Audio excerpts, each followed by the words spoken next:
it's Jordyn Swingle with Let's Just Be Real. In a world where we can put a spin and a filter on everything, this podcast is going to be raw and honest about all the things. And I do mean all the things. So, let's get to it. No, that's only in real life. You're not allowed to do that on a podcast. I almost dressed in a suit. Okay, no. You and me. This guy changed who he was so he could escape people. That's my kind of guy. Well, hi, y'all. Okay, I know I say I'm excited every single episode, but I'm genuinely excited. But today is probably the most excited I've been because I have some way finagled getting my husband, Dillon Swingle, to be a guest on my podcast. So, are you so pumped? Yeah. Yep, this is what I love to do the most, talk. Okay, for those of you who don't know Dillon, first of all, it's a shame because he's the life of the party everywhere we go. You're missing out. For sure. But he doesn't talk much, truthfully, and that was a God thing because if God had put me with somebody who talks as much as I do, no one would ever get a word across ever. So, are you? I'm just this is gonna be an act, you know? You're gonna play somebody? I have to exert so much effort to be able to talk this long. Yeah. That I'm just have to go into a character. You're gonna be like Andy. What was Jim Carrey and Andy? What's his name? Jim Carrey and Andy. Jim Carrey playing Andy Kaufman. You're gonna be Andy Kaufman the whole time we're on the thing. Oh my god. Okay. Anyways, we're very excited to talk. We are. We. You and me. Yep. Can we just like you ask me a question and then I'll say like 2 or 3 words and then you just finish it for me? No. Like we do in real life? We're not going to do that. No, that's only in real life. You're not allowed to do that on a podcast because no one else is in this room except for me and you. Also, Dillon is who manages the podcast and runs all the things. And Isaiah Babcock is also our beautiful superhero who is here today running the soundboard and all the editing stuff. So if you hear him laugh or you hear him chime in, it's not the voice of God. That's the name of our AI robot running the board right now. No. Okay, big production. Today, 2 things. First of all, we're recording this live from this shipping container. God. Nowhere. Wait, I have something, please. What? You're not supposed to surprise. Oh, Valentine's literally? Day. You are insane. How did you hide that? Oh my God. You are so kind. You didn't acknowledge that it was Valentine's Day. It's Valentine's Day. Yeah, it's Valentine's Day. We're recording this not on Valentine's Day, but you literally went to the store and got this? Yeah. You are so sneaky. And didn't grow it. That's so kind. Okay, well, that's the freaking tone. Can you put them over there, though? Because I don't want to. Right here. No, we're not going to be able to see one another's faces. I need to see That makes it better. Right there. Oh, my God. You are Andy Kaufman. Actually, no, we're going to put them down here. Okay. But I can't reach. I have little arms. Okay, let's focus. That was very kind. For those listening and not watching, he just gave me an entire bouquet of roses that I had no idea about. Entire elephant. When did you have time to do that? What? When did I have? You've been sick for the last 4 days just in bed. I've had all the time in the world. Okay, yeah, hold on. I want to catch them up. So 3 things. First of all, I had strep and I literally thought I was dying. I called out to Jesus and said, take me home. He chose not to. It's okay. I've forgiven him. Second thing is, if you notice, Chiefs Kingdom, baby. When this airs, Chiefs will be the Super Bowl champs. Okay? A bold statement. Bold statement, but I'm predicting it. Starting your clothing line, sponsorship. Right yeah. Hey, Chiefs. Wagon Wear by Jordyn. Anybody who wants to sponsor us, I'm a Chiefs fan. Okay, and don't at me in the comments because I am a Chiefs fan, and I was a Chiefs fan since him and Taylor Swift. Since the beginning. No, since the beginning of the season. 1971. Okay, so the Chiefs win the Super Bowl. That's my prediction. Right. And this is airing on Valentine's Day. After the Super Bowl. So you might look really dumb right now. Well, or I might look like a prophet. One of the two. Okay, so the reason that I wanted you to come on my podcast, first of all, is because this podcast would not happen without you. And out of guess. And I had to dig at the bottom of the bed. No, I'm kidding. And we have, in my opinion, biased a really great story of how we got together and how it all started. I think there's a lot of common misconceptions about the roles in our relationship and who you are as just my counterpart. And so I want to just set the record straight today. You're going to hear it from this gorgeous mouth of his. So we're going to ask all the questions that I would ask, or it might just be silent, Marshawn Lynch. But I think I want to ask you all kinds of questions, and they're going to be all over the board. But you have to be honest. You have to be real. Hello. I almost dressed in a suit. I was literally thinking about it all week. Oh my God. Just to show you how I would not have allowed that to happen. I would have just walked in. Full suit. Take my clothes off? That's not... That reminds me of the episode of The Office where Jim shows up and Idris Elba. Tuxedo? Yeah. I don't have a tuxedo. I would have done that for sure. Thank God. Okay, let's get to it. All right, because we could just chit chat all day long. Let's do that. Okay, no. Okay, so first of all, we've been married in July, 10 years. So that's a huge achievement. Round of applause for us. But we've actually known each other since I was 10 and you were 20. No, I'm kidding. That was a gray hair joke. That was a gray hair joke. Why do you want people to think that? Because I want to feel like the little trophy wife. I don't know. Yourself? But I've known you since I was 10 and you were, how old were you? 13 and a half, 14? Depending on what time of the year. Dillon was best friends with my cousin Casey Schutza, who is, if you've watched Jenna Schutz's episode, it's her husband. We'll plug to go back in the tapes. Mm-hmm. Don't need to do the whole family tree. And yes, I do. And we grew up around each other, right? But didn't like lock in until later in our lives. Mm-hmm. And we'll get to that. Just wait. But I want to talk about you and your upbringing, because I like to start a foundation. I've talked about this. Like, I like to give people that maybe don't know you a backstory of how did you get to where you are now, and kind of who played key roles in that. And so I want to say shout out to my mother-in-law, Melissa Swingle, who is an actual living saint whom I worship the ground she walks on because she's perfect. But I want to talk about, because you didn't grow up in a two-parent household. These chairs are so uncomfortable. No, they're not. None of your guests rude by now. I don't know how to sit. This is your first and last episode. So Good. You didn't That's grow up in a two-parent household. No. You grew up with a single mom. Your parents got divorced when you were how old? I don't know. Too young to remember. You were 2. Okay. You know what? You were 2. So I know. This is how this should go. Ask me a question. I'll try to answer it. And then you answer it how it should have been. You don't remember them being divorced because you were 2 years old. But do you remember what it was like to be raised by a single mom? Do you remember what the divorce did to your family element? I mean, you were young, so it didn't probably affect you as much as getting divorced later in life. But what memories do you have of being raised by your saint-like single mother? I don't know. I mean, I don't have really any memories before that. Before they got divorced. So that was kind of normal to me. My mom worked very hard to, not make it seem like we were struggling if we were. I had a lot of independent time, I guess, because she was working a lot, and in college at the same time. And so I feel like I had a good childhood. I had fun a lot. I played a lot. But you live next to? Go out and play in the streets and then come home when you want to. Who did I play with? No, you lived on the street with your 2 best friends. Yeah. That you're still best friends with to this day. Chuck. Joe. I lived on the middle street. Joe lived on one street and Chuck lived on the other street, on the other side. And you just ran the streets. We would go out. During the summer, we just go to the baseball fields every single day, all day, ride bikes around the neighborhood. That sounds literally like a dream now, because I wouldn't let our kids in our front yard if my life depended on it. Yeah, I don't know how I did. I was walking to elementary school when I was 10. It wasn't across the street. Walking down 635 in Dallas. No, I'm kidding. But yeah, I can imagine doing that. But so you have a single mom who worked a lot. She was getting her degree while you guys were growing up.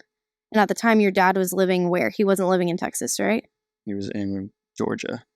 Okay. And how old were you when he moved back to Texas? To Texas? Mhm. Sometime in high school, maybe? Early high school? Like sophomore year or junior year. There was a story that you told me early on in our dating relationship. Early on, I did. Yeah. Do you remember about the email that you sent? Yeah. Can you talk about that? You're just jumping right to, okay, but whatever. Yeah, I don't know, I would see my dad occasionally. I don't know how often it really was, but it seemed like enough or a lot, but he lived in a different state, so it wasn't like I saw him all the time, or I could call him and have him come help me with something or whatever. Right. But so I just saw, but my sister and my mom had a closer relationship than I think me and my mom did, just because they were girls, Yeah. And so at whatever age that was, I just felt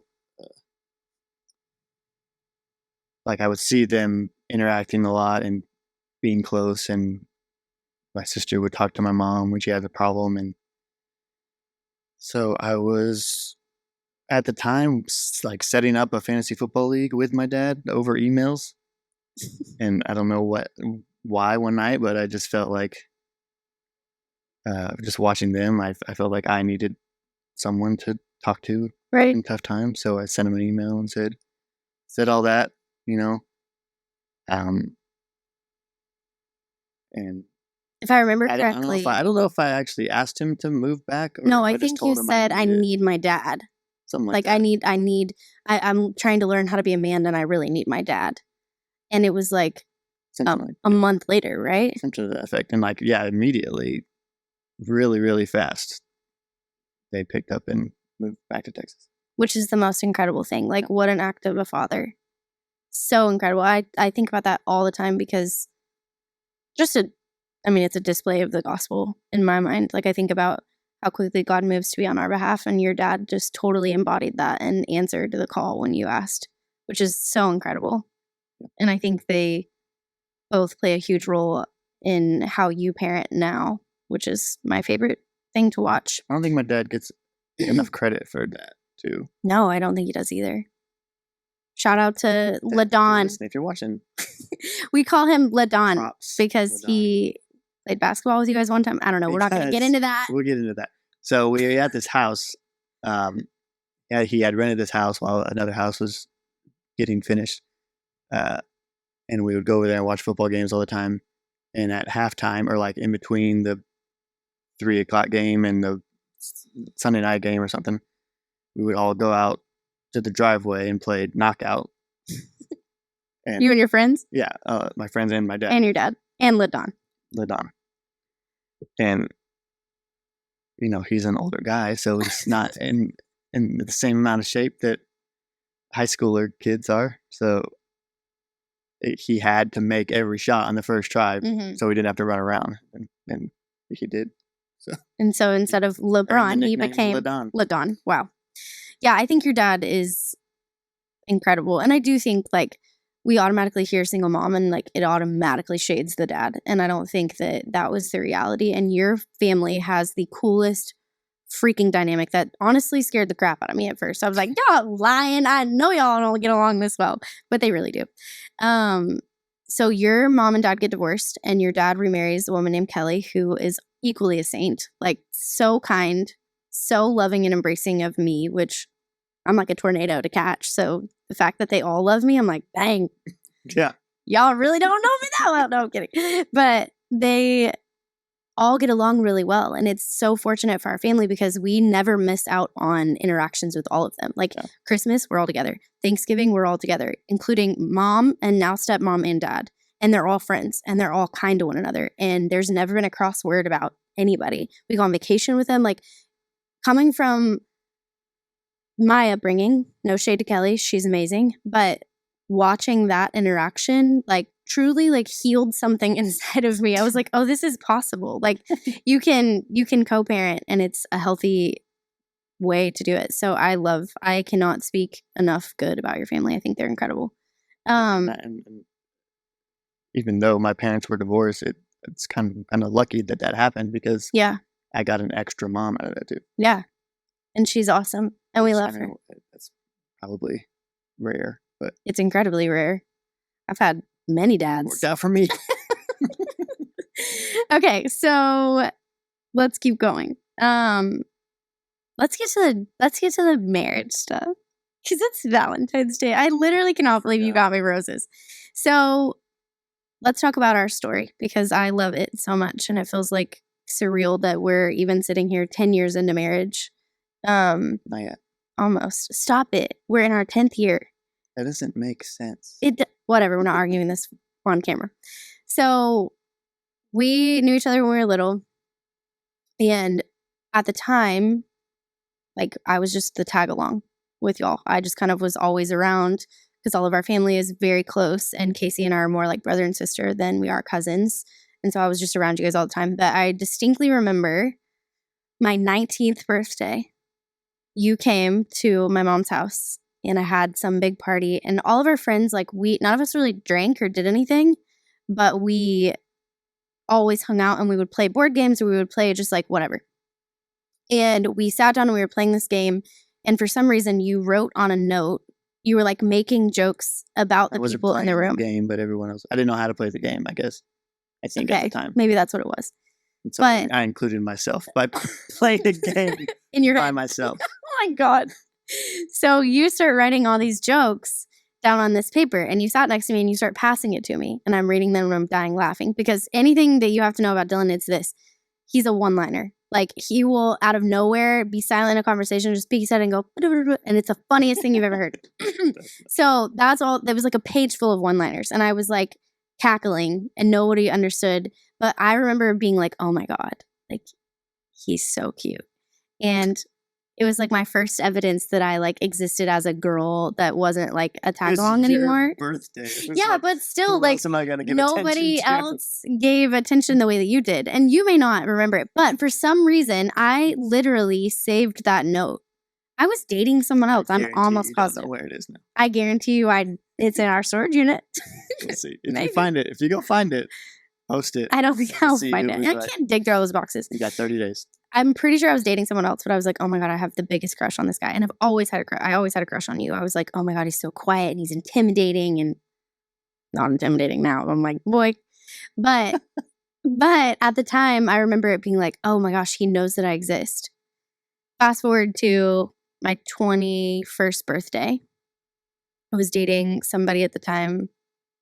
We're not gonna go there. Same old story. No. Stop.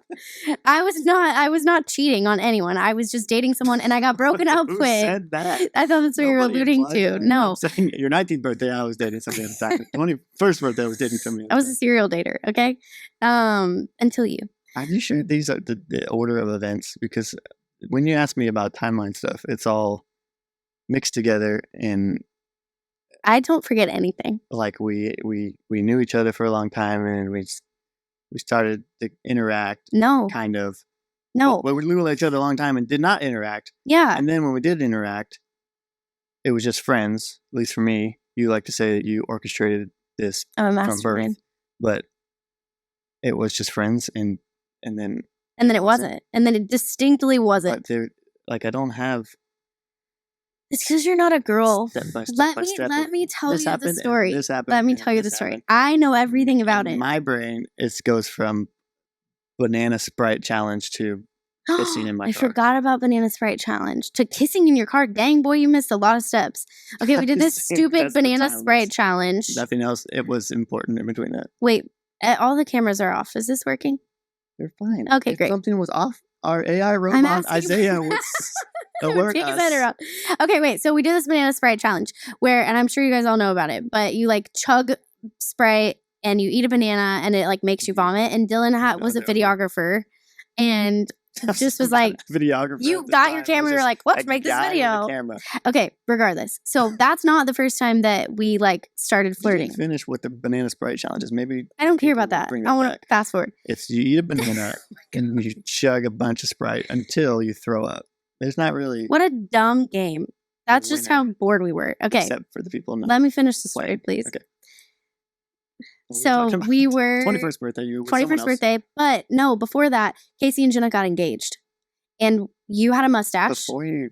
Yes, before my 21st birthday. What was your 21st birthday? January, and we started texting in November because they got engaged. Listen to me and stop questioning my timeline. I know it. Dates don't match. I have it in my head. This is So a conspiracy. No, it's not. Are we gonna So talk about Casey and Jenna. conspiracies while I'm here? Yeah, Casey and Jenna get engaged. You have a mustache. I sit next to you on the couch. We take a picture, and we say we're worst friends because you made fun of me that I called everyone my best friend, and you were like, you have so many best friends, and I was like, my worst friend, and we posted it. I remember. I said that. You said it. I said you're my worst friend. That was like our. And then this is what happened. This is how I'm the mastermind. Can you give me credit where credit is due? I texted Casey.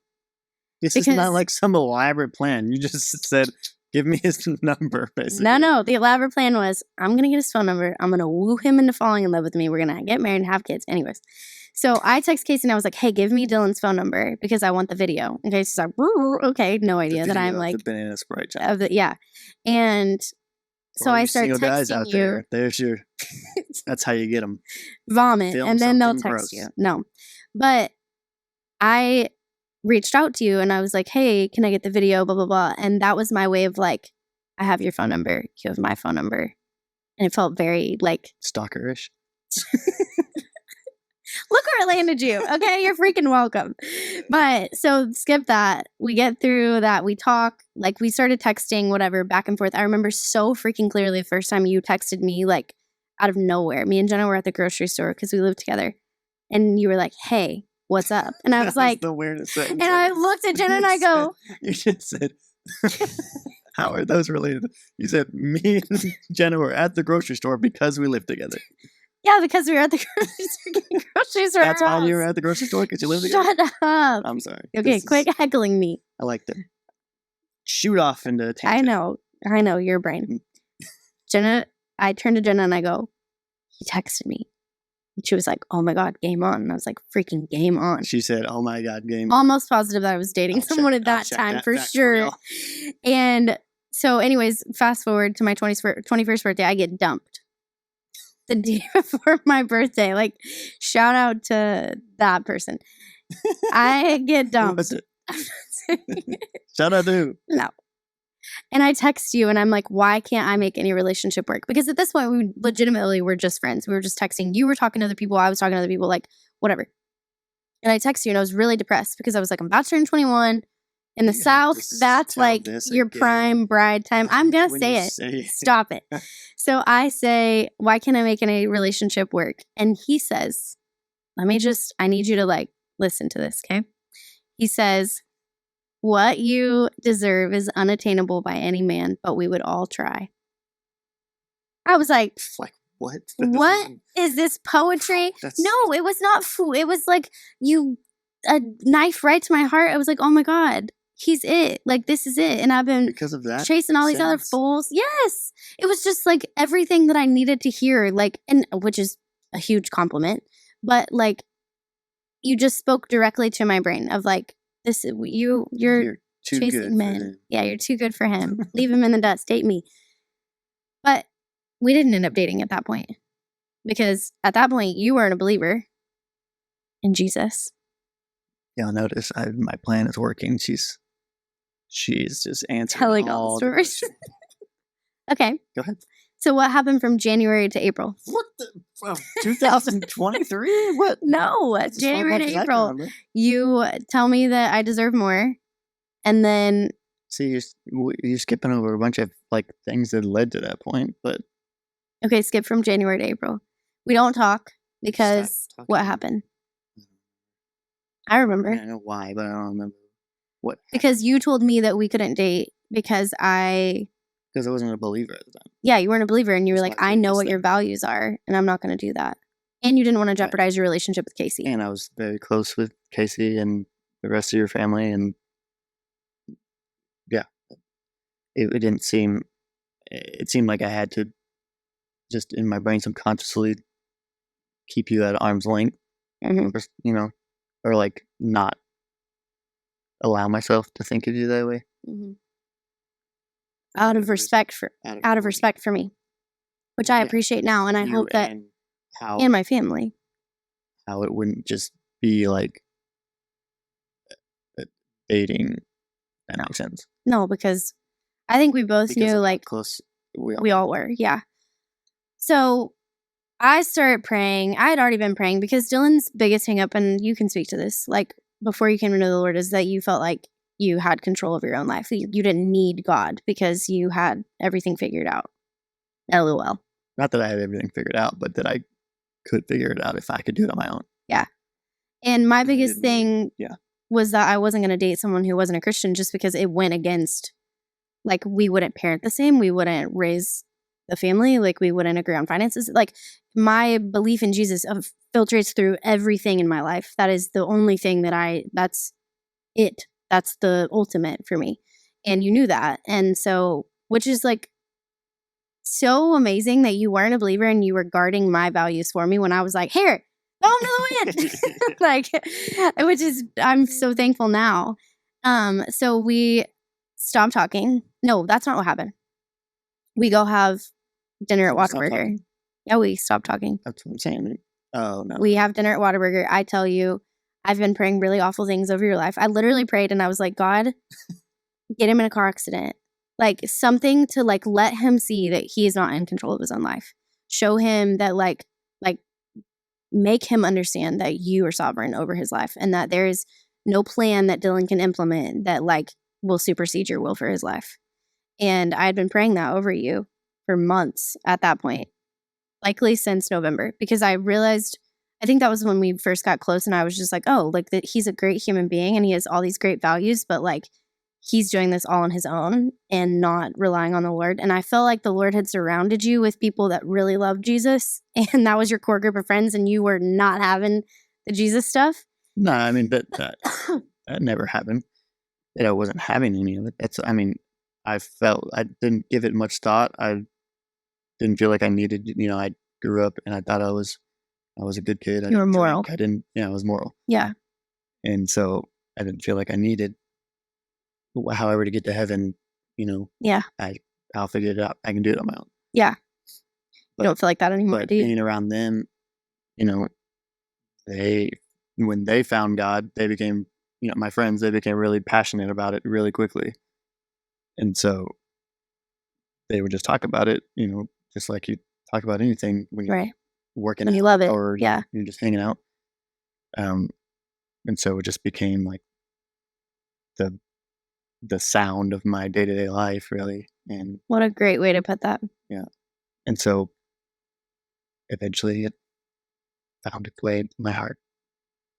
I will never forget the night. So we have that conversation and then I basically told him, we agreed. I was like, I can't talk to you because I can't be your friend and not want more out of this relationship. And I think at that point we both like went our separate ways and like rekindled romances with other people or whatever. And then you might not have. Whoops. I'm making myself look real great on this episode.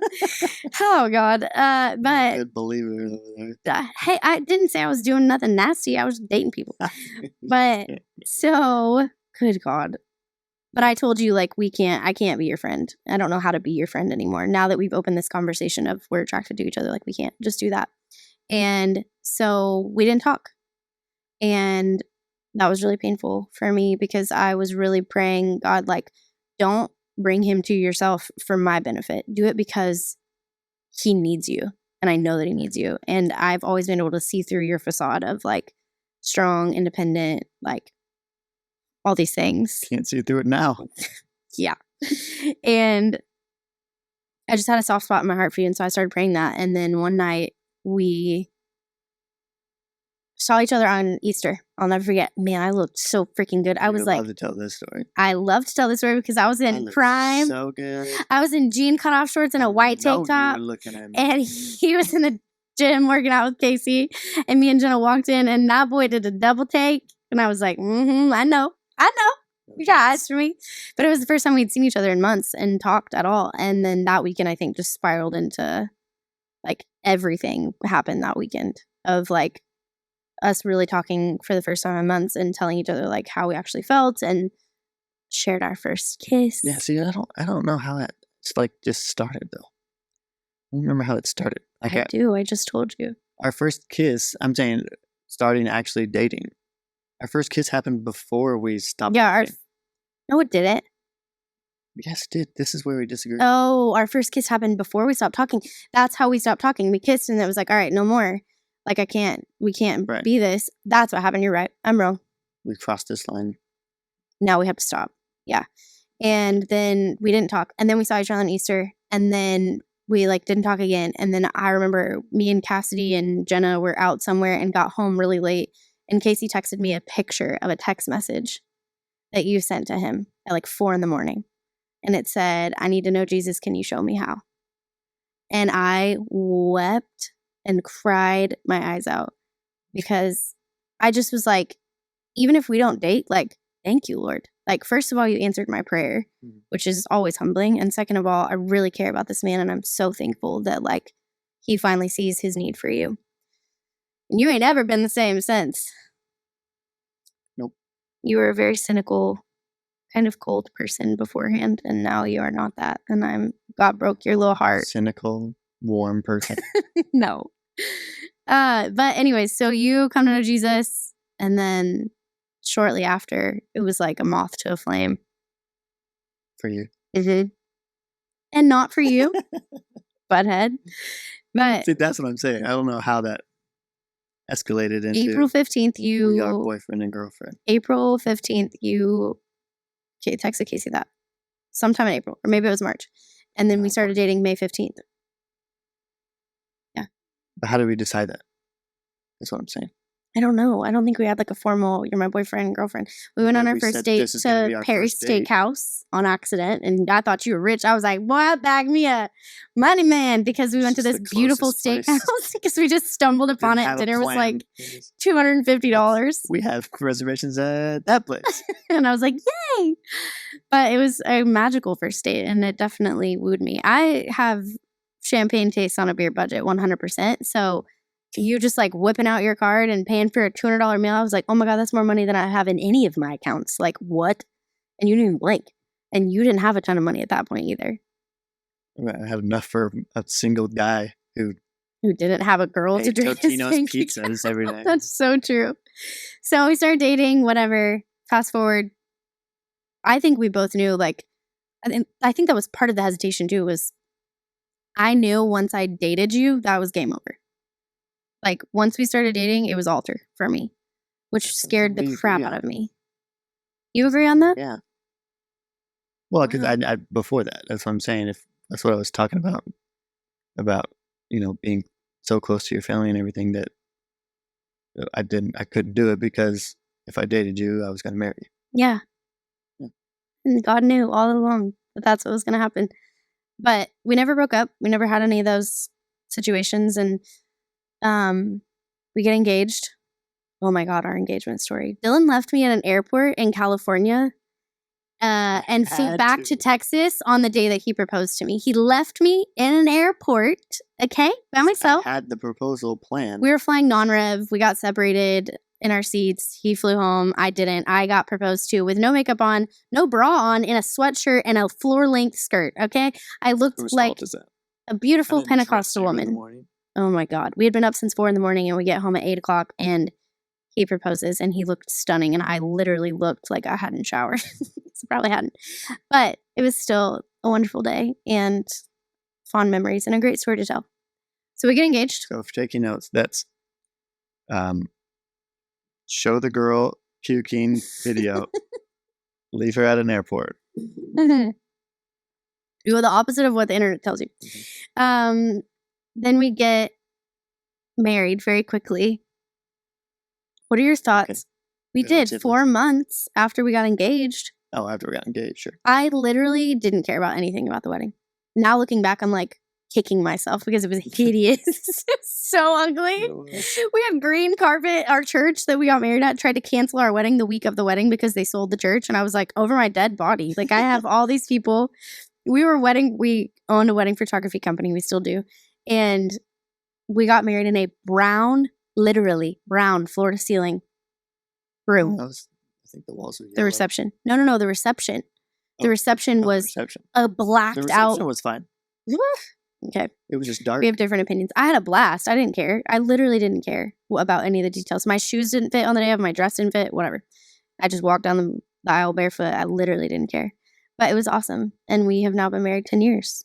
Nope, not yet. In July. What has been the most rewarding part about being married to me? Rewarding part. Yeah. That wasn't on my question. Your favorite part. What's been your favorite part? My favorite part about being married to you? Yeah. You know, you're my best friend. Yeah. As cheesy as that sounds. I really used to like gag when people said that. And now I'm like, no, actually, that's all it is. I think that was our benefit, was that we were such good friends before we got together. Watched each other in other relationships. And then dated. So marry your best friend, period. And I know that that's really like cliche, but I'm serious.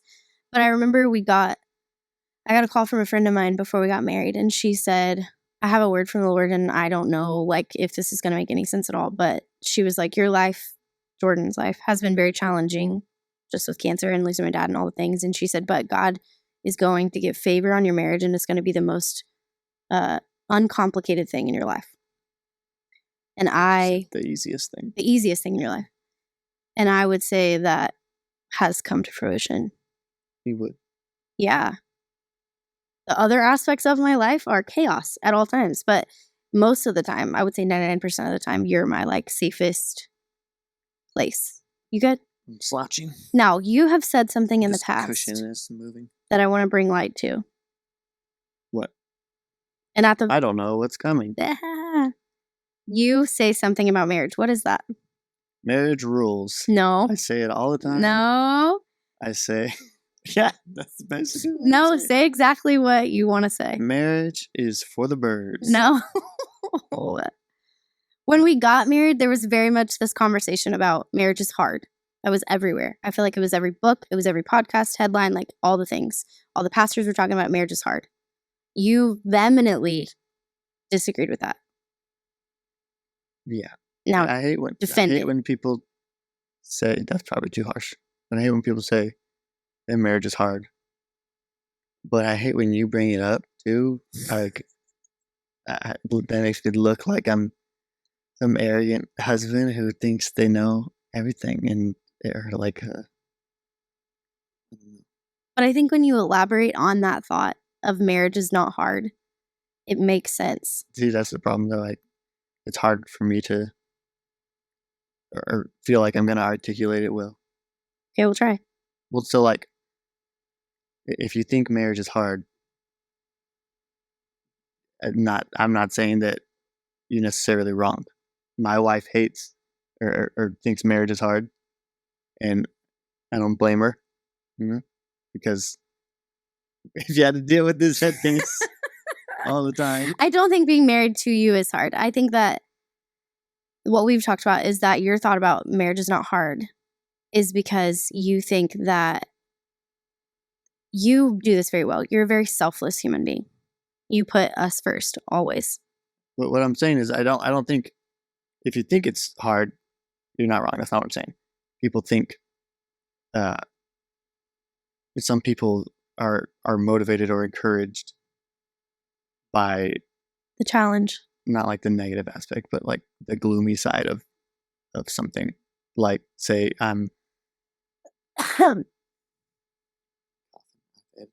Sorry. I'm a sinner. I don't deserve God. Yeah. God choose me. That's what makes God so great. Yeah. Or and some people are encouraged or motivated by the optimistic side of that. Yeah. It's like, I'm a sinner. Mm-hmm. Why are you laughing? because we married each other and we were one so side, I'm the opposite. other Yes. side? Because I believe that like I'm more reverent of the Lord when I'm like, oh, I really need your grace. Like I'm I such hate a myself. sinner. No, it's not that, but I do agree. I think And that the other both side, camps. I'm on the other side where I'm like, I feel moved towards God, not by saying sin so much, but by saying I'm saved from that. I'm a new creation. Yeah, it's true. Looking at it that way, but neither one is wrong. Neither one is better than the other. Both get They you to both can be Jesus. true. Yeah, and I think you just do. Our marriage has been the easiest thing about our life, I think, because we genuinely are best friends, and also our dynamic is vastly different from most people. And a lot of people immediately assume, oh, Jordyn wears the pants. They all think, I'm so sick of hearing that. Oh my God. So many times when we were like young in our marriage, people were like, oh, Dillon, look at you. We're just so thankful that you married her. I can't believe it. She's so much to handle. Vomit. Poor Dillon. Poor Dillon. Poor Dillon. Poor Dillon. That's what I'm saying. It's like when that's the same thing as saying marriage is hard. That's what they're telling me. Mm-hmm. Marriage must be so hard for you because you have to deal with that or whatever. Mm-hmm. But when I don't necessarily think of marriage as something as hard or not hard. I think of it as like when you say marriage is hard, you're most likely really saying that being a sinner in a broken world is hard. Yeah. Like it's hard to not be selfish. It's hard to think of other people. It's hard to put other people first. Right. Obviously, there's things that you should go through, challenges and trials and struggles that you go through in a marriage. But the point of marriage, the invention of marriage was so that man could have a helper. Yeah. And help equals easier. Right. And we help one another. Right. I think also sin just convolutes everything. Like sin gets in the way of us being selfless. It gets in the way of us treating the other person with respect and kindness. Like, especially when it's this race of like, well, I want my way and you want your way. And there's now, we're in the same house and the same finances and the same all this, and we have to work together. And that teamwork doesn't always come out the way that you hope it is. And there have been times it is not easy on you. When I got sick after I had Ellie and almost died, that was not easy on you. When you carry me to and from because I have one leg, that ain't easy on you. Well, I've said that before because, like, I feel like even if this is like me being fake humble or something, it's easier for me to lay myself down every day like I'm called to do. Just for the fact that there are some things that physically you can't do sometimes. Yeah. And so I don't It forces you. Yeah, you don't have an option. And so it just comes naturally. And I'm still grateful that it causes me to be grateful that I am able to do it. Yeah. And able to do it for you. I've never heard you say that in that way. No, but it causes you to be grateful. I mean, you've articulated that in different ways, but causing you to be grateful for your own abilities. I've never heard you say that. That's really humbling for me to hear that. Great thought. Great thought. Okay. Now, if you can just remember, tell me all the things you need before I get in bed. Oh my God. I send him on my contact case. I like hide it in different places throughout the house so that he has to find it. No, I literally forget where my stuff is all the time. I can remember the lines of a contract like that. I can remember what you wore 7 days ago, but I literally cannot tell you where my keys, my phone, or my contacts are at any time. But who were you dating at the time? I'm not telling you that. Birthday? DM me. I'll tell you. Okay, so we get married. Our marriage is wonderful. Praise be to God. We're two sinners who daily make it work. Okay, that's how I'm going to sum that up. But our parenting has been anything but easy. Our road to becoming parents has not been easy. Well, yeah, kind of, and a speed bump. Many potholes that will knock your hat off. You turned Boston right there. Yeah. And knock your hat off. Knock your hat off. But we've been parents in many different versions. We've had a biological child. We've been foster parents. We have a son who's adopted. and I haven't talked about him yet because I was saving it for you this haven't given specific him much episode. airtime. My freaking love of Deserves my more airtime. life is Campbell Swingle. Okay, he was adopted when he was 2 days old, and he is literally perfect. And if you don't think so, then I will fight you personally No, with I a think metal so. leg. No, I think I'm so. just telling the people. So we had Ellie. I was told I was infertile when I was 16. First of all, how did you handle that information when we started dating? How did you process that, knowing that we would likely never have kids on our own? I didn't really think about it too much Really? because I wasn't marrying you. That's what I kept. I came to the conclusion that I'm not marrying you for kids. I'm marrying you for you. You were content if it was just me and you. Yeah. You're just like Paul. I'm content with little. I'm content with lot. I love that. So we find out 3 months into marriage that we're pregnant with Ellie because here's a little bombshell. I was a virgin when we got married. And we just did what married people do because I was told I was infertile and we didn't have to use protection. My and new so goal, my new character is get those get me to canceled. say no, thank you. What did we do? No, But so we get married and get pregnant very quickly because we were just having fun being married. And then at 19 weeks, they told us that we should abort her. We've told that story with my mom already, but we did not abort her. And then I had her and went into heart failure, and that was traumatic in and of itself. But Ellie was perfect. And they told us in that room that we can't have You any never more said- children. What you said, the first thing you said when you saw her, this is really sweet. You guys. What did I say? You laying. Well, you had a C-section, so you're laying on the table, and they brought her out, and they put her on the whatever that table is to wipe them off and everything. And I'm over there looking at her, but you can't see her, so you're like, she says something like, "What does she look like?" And I say, "She's perfect."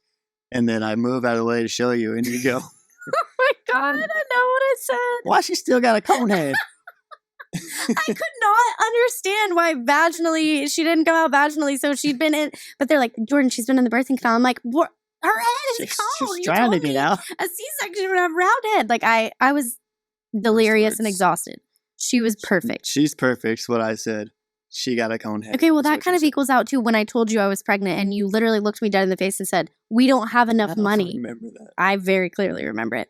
So, traumatic birth with Ellie. She's perfect, but we knew we couldn't have any more kids. We started foster care when she was 18 months old. We started licensing for foster care. Yes. Timelines are not my thing. I know. And then we also, like, coinciding, we were trying to adopt at the same time. And we got matched with a birth mom and went to all the appointments. Everything was great. And then it wasn't. Mm-hmm. And she delivered our son in her bathtub, and he was stillborn. That was likely the hardest thing I've ever been through. Yeah. I think it took a toll on both of us. Talk about it. Is that a Are question? you gonna cry? No. I don't. I mean, there's some questions, and I don't. How do you articulate that kind of loss? What there is to say. Well, I think it's very hard because people are like, well, you didn't birth him. He wasn't your son. But like, we had a name, we had a nursery, like everything was done. Like in our hearts, he was our son. In her heart, he was our son. Like that was an agreed upon thing. And it was brutal. Like it knocked the wind out of my sails for a long time. Mm-hmm. And you too. I think something shifted in us. Like I very, very clearly. Something definitely shifted. Yeah. Like something. It still comes. I mean, it still comes out even today sometimes. Yeah. Like a little bit of Weird. anxiety. It's not hard to. I mean, it's hard to explain, but it's loss. It's grief and it's loss. And infant loss is really difficult, especially when you feel like God has called you to this adoption and then ripped that rug out from under you. That was the hardest part for me. It was like, we're financially invested, like our families are invested, our friend group, we had a gender reveal, like all these things. And then he wasn't there. And that took me a long time to get over. And I don't know if I'll ever truly be over it. Do you feel like? Yeah, I was gonna say. I mean, I don't think I fully healed from it or whatever, or healed well. Yeah. Well, because also our It's life. not something I want to get over. No, I don't want to get over it either. I don't ever, in my mind, like, we have 3 kids. One of them is with Jesus and the other 2 are here. And that's so hard to articulate to someone that doesn't. When as dumb as that sounds, I feel bad when someone asks me how many kids I have, and I say 2. I know. Like, I forgot. I'm so glad that you feel that way. It's just Maybe easier it's just to not I don't want to explain it. Yeah, it's like, I don't want to explain that we lost our son, blah, blah, blah. Because it's really hard for people that have never been through the adoption process or have a failed adoption or lost an infant. Like, it's really hard to articulate. But for those of you who have lost an infant, like, or even lost a child through adoption, like, it is very traumatic. And yet we can now say God is still good. At the time, that was the only thing. Listen, I've been through cancer. I've lost family members. I've been through the ringer. That was the one time in my faith that I looked at God and said, how dare you? And we didn't grieve the same. I was in shambles. I remember you in shambles, and I was just trying to stay busy. Yeah. I was just walking back and forth doing laundry. Yeah. I think I got mad at you at one point, and I was And like, I think it helped that we just let each other grieve differently. Leave each other. I mean, you had your friends that helped you through it, but I don't know, it helped to know that you weren't trying to force you into my grief. Yeah. No, I honestly, I just was like, I want you to be able to feel how you feel. And also, I was so consumed by my own grief that I really couldn't see past myself and see to you, which is really sad. But I think God sustained us each differently. I would say I'm probably more healed from that than you are, honestly. Yeah, I would say so. I've forgiven the Lord for that, probably. I think I've forgiven. I see the purpose in it. Yeah. As much as you can see the purpose and stuff like that. But yeah. Without the loss of Stokely, we wouldn't have Campbell. I know that for a fact. Probably wouldn't. No, I know we wouldn't, because they wouldn't have called us. So we get this call. So we lose Stokely in August, and threw a hat. I was like, we're done. Like, I don't want to adopt. I don't want to foster. Like, I don't want to do anything. I need a hiatus. I actually got on a plane like 2 days after we lost Stokely and went to California and stayed for like 10 days with Ellie, because I was just like, I need out of the state. I need out of the house. I needed to not see his things. Yeah. Who packed up his stuff? Probably me when you were gone. Yeah. I don't even remember that. But it threw us into a really, really hard spot. But it never divided us, which I'm really thankful for. And that's totally Jesus, because it could have divided us for sure. But then we get this call in February of our adoption consultant. So we never worked with an agency. We had a consultant that we hired, and I would 10 out of 10 recommend that. And she's amazing. If you ever need her contact, DM me and I will give it to you. But I remember getting the call, and I was at a function and I answered it, and she was like, I know where you're at emotionally, and I know that this loss really has like set you back, but there's a baby that needs a family, and it's a boy. And that's all I knew. And I called you and I said, do you even want to consider this? And you literally did not skip a beat. Yeah. And you said yes. And I was like, what do you mean yes? You know nothing about the situation. He was like, yes, we're supposed to do this. Yes. And I just, how do you come to decisions so quickly like that? In regards to children. Just feel the peace. It doesn't always happen. Yeah, we've had many situations that didn't pan out. So one of the things that we've learned since adopting is that once you say you've adopted, people like automatically come out of the woodworks after the fact and they're like, hey, I know this Every baby kid needs to be adopted by you. Like, it has to be you. And it's just crazy. But we get the call about Campbell in February, and we bring him home May 10th. He was born May 8th. He's a beautiful, terrifying drive of our lives. Oh my God. That was traumatizing, because driving there, we're like, they could still change their mind. Like, legally, they still had the right to change their mind. And driving home, we were like, oh my God. We're going to fall asleep at the wheel. Because we're so tired. Because at that point, no, we had gotten a kinship placement. We had fostered too at that point. We weren't technically like fostered approved yet, because we had put all that on the back burner. But at the same time that we got the call about Campbell, we got a call about another infant that just needed to be fostered. And we were like, let's do it. So at one point we had a 3-day-old, a 3-month-old, and a 3-year-old. Mm-hmm. We were insane. Great. It was great. The best of times. Let's do it again. Love it. So our parenting has not been normal. How did we start this?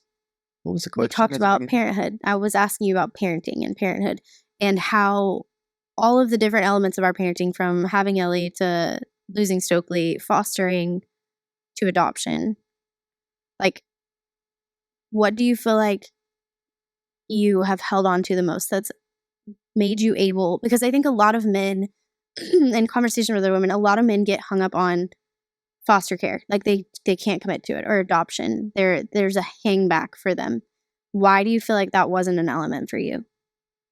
As far as what? Your just readiness to do it, to say yes.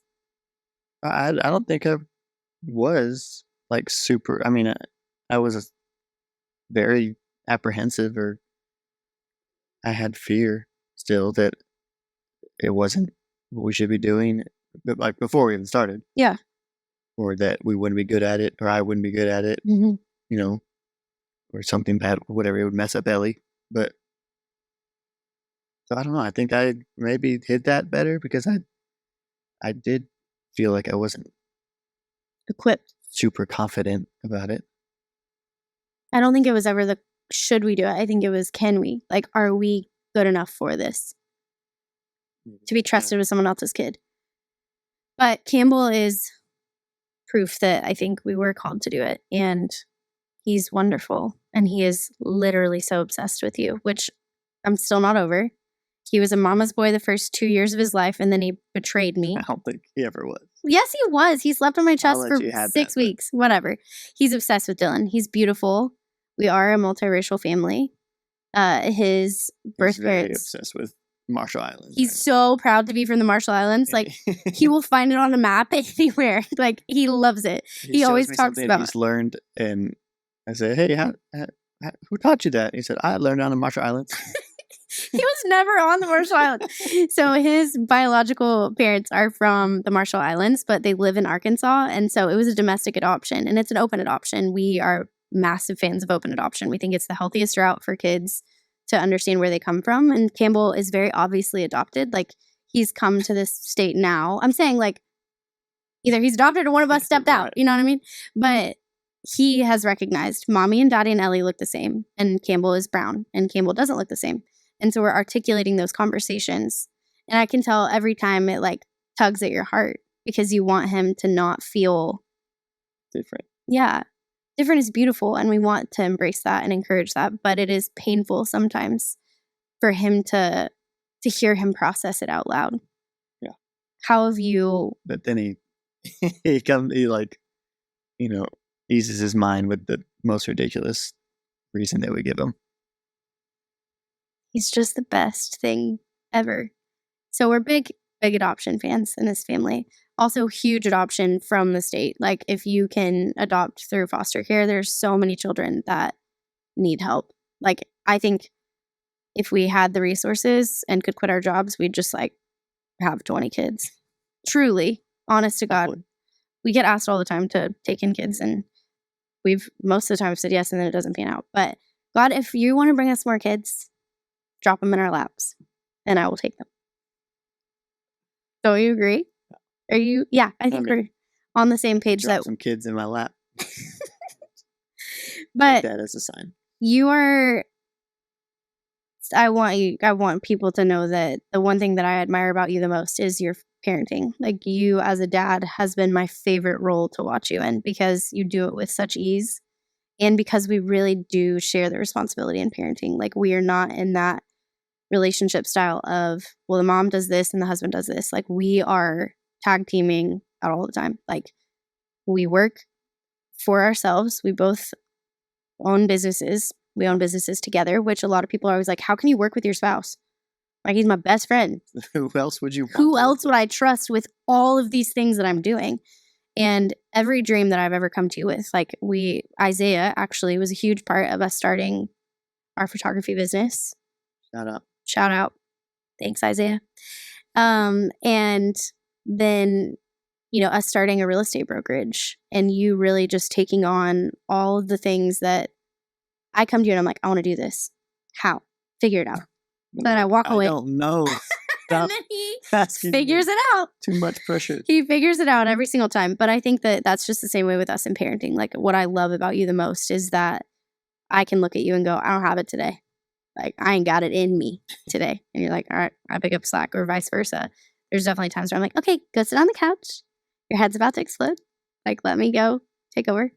But I just love you for that, because you never make it feel like I'm on an island as a mom. And I think that a lot of women feel that way. So any men who need help, call Dillon, because he seems to have it down. Okay. You wanted to ask me questions. I didn't want to ask you questions. You said you wanted to ask me questions. Do you have any questions for me? Or would you like me to keep going and drilling you? You done? Am I done? No, I can keep going. What's it? We didn't start our timer. We See didn't. how We're long we've just. been Yeah, going? I'm actually kind of glad we didn't start a timer. Isaiah, what's the time update? 1 We've been hour, recorded for 200 minutes. 1 hour and 5 minutes. 1 hour, 5 minutes. Okay, you got 5 more minutes. Hit me. Ask me a question. I don't have any questions for you, I don't think. I wasn't prepared for this. Ask me a question about love, because it's Valentine's Day. About love? Mhm. You sounded like... Okay. You sounded like my favorite show right there. What's your favorite show? You know my favorite show. Oh my God, Love on the Spectrum. Yeah. He's obsessed with Love on the Spectrum. It's the best show. It is the best show. You should watch it. It is the most heartwarming freaking show ever. And we love it so much. But I want you to ask me a question. I'm dead serious. I'm not going to let you go until you ask me a question. I don't have any questions about love. Okay, just ask me a question then. I just broke out into Leon Phelps right there. What is love? Oh my God, stop. You want me to think of a question? You got any good conspiracy theories you've heard lately? Oh my God, do you want to talk about the firmament? No, because No. I can't. Guys, Google the firmament. We cannot talk about it because his ears will literally... I'm No, still trying to figure it out. no, we're not talking about that. Any good conspiracy theories? Did you hear the one about Jimi Hendrix is Morgan Freeman? Or Morgan Freeman is Jimi Hendrix? What? They don't even look the same. I don't know all the details, but like apparently Jimi Hendrix was getting too famous or something. He just wanted a normal life, So he became They Morgan do look the Freeman? so he became Morgan Freeman. As far like, I mean, I'm sure the difference between a rock star and Oh, well, yeah. People aren't throwing themselves at you, I an guess, as actor Morgan is- Freeman. Yeah, I did but never if you heard look back that. at their younger pictures, they look identical. We're big conspiracy theorists. We love it. And we love to just sit around and be like, no way. But I really like all the of it. ones that this person is this person. Those are my Yeah. favorite. That's probably a good one. It's probably a harmless Fake one. their death. Whereas I'm like, the government's trying to kill us. They're poisoning our water. We're getting a bunker now. Like, I literally Yeah, have looked up bunkers on see- Amazon. see what I'm talking about? Psycho. But I'm a Gloomy negative. side. I'm like, the world's on fire. Dylan's like, The fun it's side. Yes. warm. This guy changed who he was so he could escape people. That's my kind of guy. You're insane. Okay, well, to tie it up in a pretty bow, I love you a whole lot. I love you. I love being married to you. I think you're the coolest freaking human being. Back at you. There's You no don't get one. enough credit for loving me. You know, people say, "Oh, poor Dylan" all the time, but they really knew. If you only knew what I deal with. No, you're the best. But You're the best. you're the You're best. beautiful. Your hair looks great. Your makeup is on fleek. Do Oh. people still say that? No, Was that all you wanted me to say? shut up.